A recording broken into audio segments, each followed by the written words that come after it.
مع اقتراب موعد بداية السباق شعرت بإجهاد شديد، لكنها لم تعتد التراجع، فهي الفائزة على مدار حياتها، لم تخسر مرة واحدة.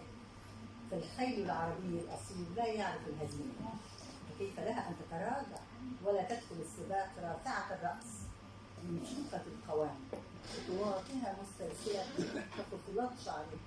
بدأ السباق وانطلقت لا ترى أمامها إلا خط النهاية. كم من الحواجز أمامها، لكن بداخلها إصرار أنها ستتخطى كل هذه الحواجز. ما زال إحساسها بالتعب موجودا ويزداد وتتناساه. لابد أن تحقق الهدف، ستتجاوز كل الصعاب، حتى الألم لن يوقفها.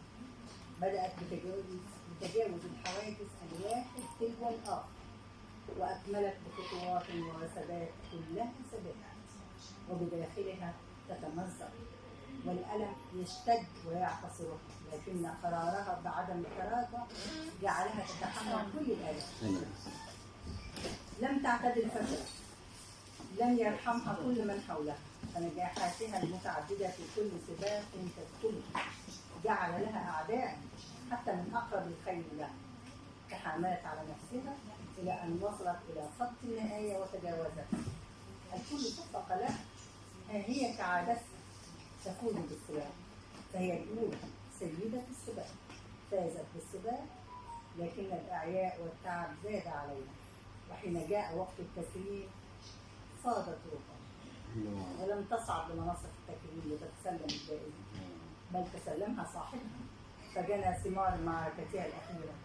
ربما حزن على رحيله، وربما حزن على مكاسبه التي كان سيجنيها من فوزها في سباقات لاحقة، لكنه في الغد سيبحث عن خيل عربي آخر ربما يحقق له مكاسب.